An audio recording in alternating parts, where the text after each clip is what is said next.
Okay, so what I'm reading tonight is by no means polished. It's not my best work. It's my current work. For me, it's my most important work right now. The Loft allowed me to return to writing after a pretty significant hiatus, about 8 years. I still have my pen. That's when I finished my final draft of my memoir, North American Field Guide to Grief.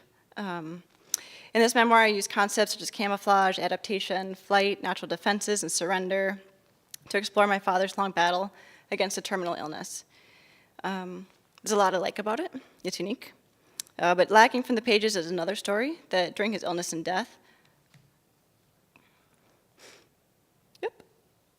I began a descent into alcoholism.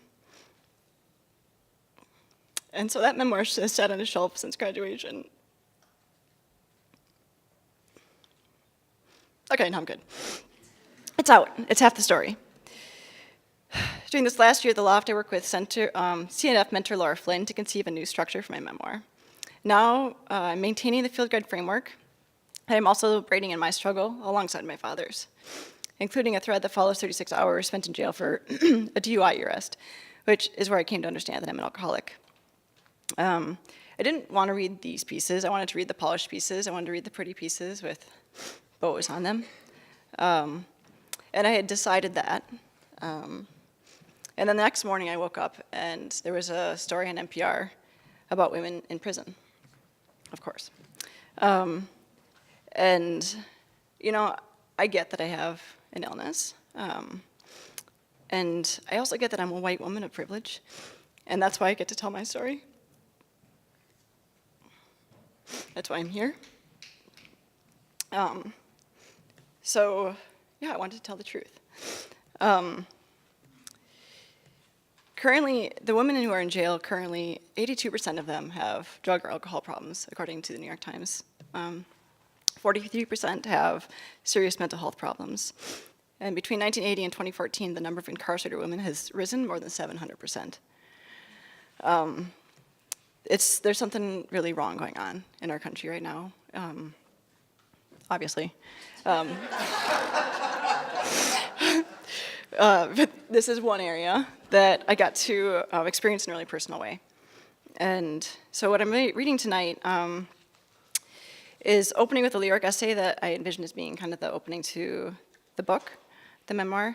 And then I'm skipping to an excerpt from chapter 2, which is natural defenses. And that section is called Containment. And thank you for bearing with me through all of that.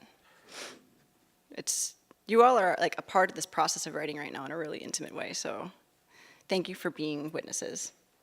Okay. Here's a trick I learned. To make something look alive, include death.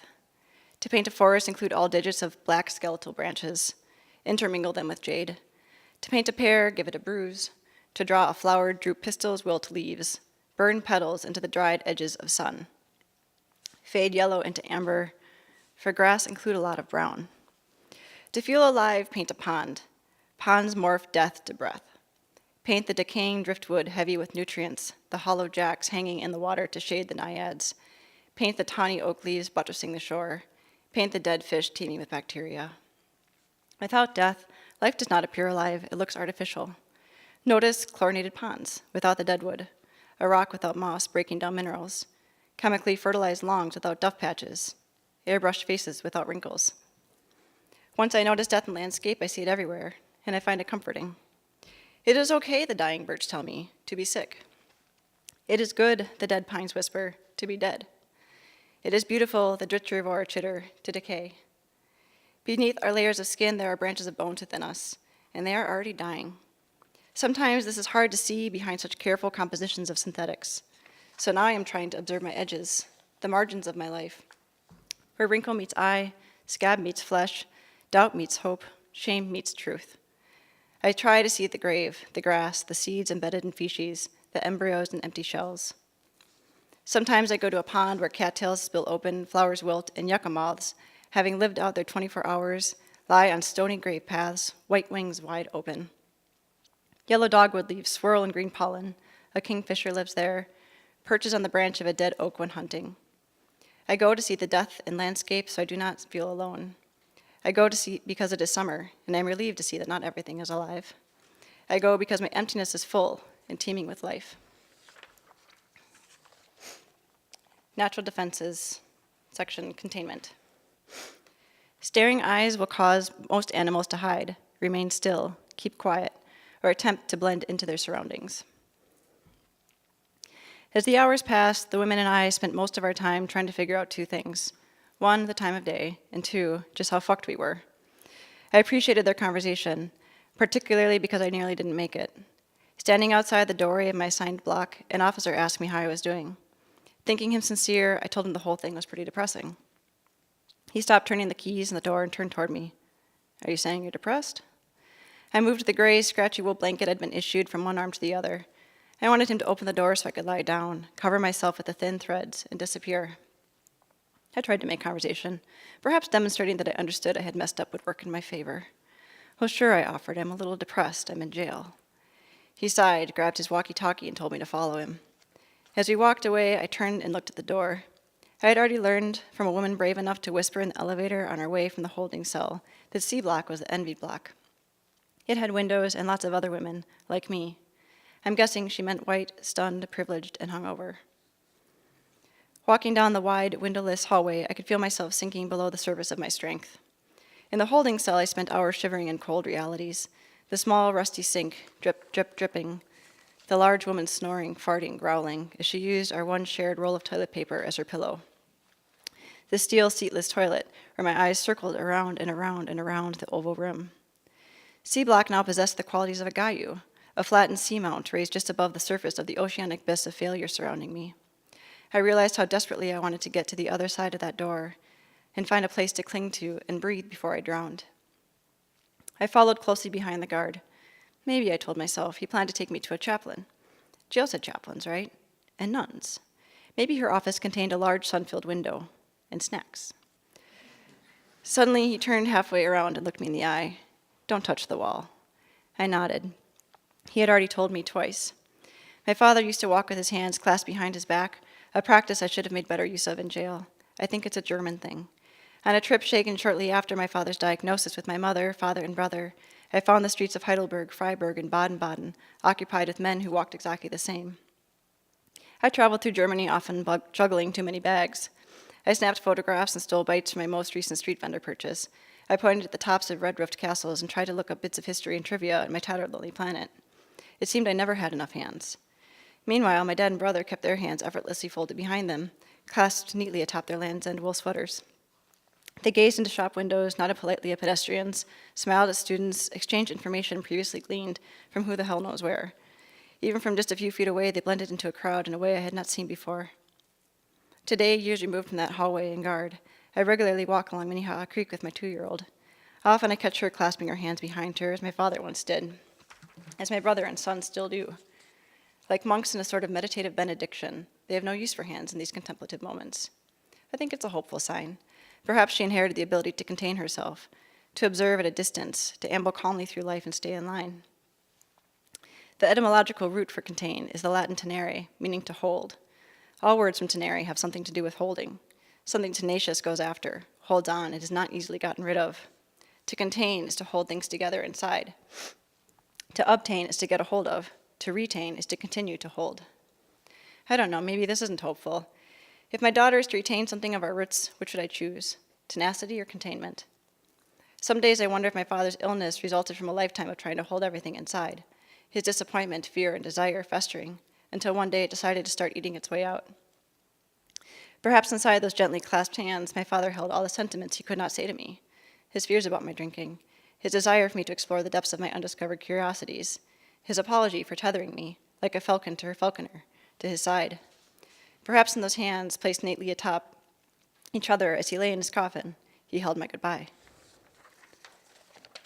Every day my daughter inhales the universe, holds it inside her, and exhales it, renamed. Airplane rainbow, ouchie stick, grumpy cloud. She teaches me her art of containment with every step. The guard walked with an aggressive gait. I stared at his broad back. What kind of people choose to lead only those forced to follow? His love handles seesawed above his black leather belt. He kept one hand wrapped around his walkie-talkie. The other, like pistons on a train, chugged him down the familiar track of the corridor. As a child, I attended a small Missouri Synod Lutheran grade school where the well-intended teachers believed in alphabetical rows, a 7-day creation, and damnation. They often escorted us in straight, hushed, single-file lines. I didn't step out of line intentionally there either. I just followed my index finger as it dragged along the white plaster of the school hallways, or traced the windows and doors of classrooms, the rhythmic ridges of locks on lockers, the cool beads of water on drinking fountains. Not intentional defiance, just reflex. When the teacher turned suddenly from the front of the line to inspect us, I'd be as surprised as she to discover myself sticking awkwardly out of line like a broken wing. The guard lifted his keys again and opened a steel door to a small white triangular room. Each wall contained only a door. A camera stared down at me from the white ceiling. Beside me, a lone bench stood next to the room's only other possession, an abandoned book cart holding soft-covered, tattered books haphazardly arranged. The guard told me to sit on the bench and wait. Then he left. The door clicked open and closed loudly in the silence. I leaned my head against the wall and read and reread books' titles. I imagined the despair of picking up one of the longer books, The Time Here to Finish. Da Vinci Code, Inferno, One for the Money, Take Down 20. These were the kinds of books, like kidney beans for a food drive, that people gave away. I wanted to grab one of the books, but I feared doing so might cause a guard to show up or yell at me through an intercom, so I sat on my hands and kept reading titles. Sometimes when I'm in art galleries and museums, I try to clasp my hands behind my back like my father. I won't touch the art, but I want to get close. I want to see the contours and brushstrokes, imagine the artists laying platho greens and mythologies onto canvas. I want to imagine their pleasure and angst as they exalt oysters and lemons, windows and widows, daughters and doors. If you get close enough, the thick acrylic waves of paint can be imagined fresh. Their artists imagine living. If you linger, the artists appear beside you, grinning anxiously as you examine the intimately curved knuckle of their immortalized secret lover, or the perfect proportions of an asymmetrical willow reflected in a stream. Do you like it? They whisper, still trying to decide themselves. Do you? If I keep my hands behind me, it makes the security guards feel better, but I still generally have at least one following me. My husband, an avid rule follower, usually trails closely behind. I couldn't shake him at the Chihuly Garden and Glass exhibition in Seattle. He wants to be perceived as good. He wants the security guards to like us. I lean in to study each gracefully bowed head and wispy black mane of a Franz-Marc blue horse, each curving crimson camellia in Chihuly's reeds. The thing is, I'm a curious person and I long to know, long to taste and see and touch and smell. Maybe art, when done well, allows the tension between tenacity and containment to finally be resolved.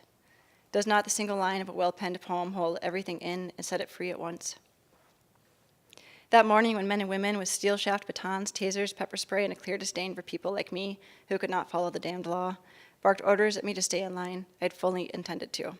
But as the guards led me from the holding cell to my assigned block, my body sidled over, my arm raised just a little, my index finger extended. The feel of the plaster calmed me instantly, as though I might imprint something of myself along the wall, a home-finding pheromone or an elixir, an invisible path to which only I could return and find my way.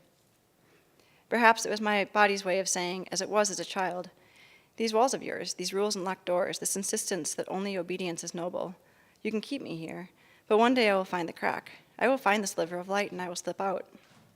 You will still be here, rigid and unyielding, self-righteous and isolated, but I will have found my way.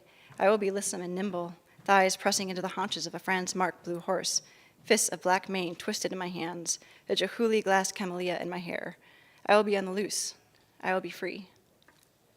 An officer opened the door. I sat up and straightened my back, but she walked by without looking at me and exited through one of the steel doors on the other side of the room. I tried to peek, but only saw more walls. My body ached. The booze had left my system, but I was dehydrated and hungry. 20 minutes or so later, another officer sauntered in. He asked if I needed to talk to someone. Looking back, I realized they ask you questions like this, vague, without context, to leave you wondering how to possibly answer correctly. Did I need to talk to someone? Yes.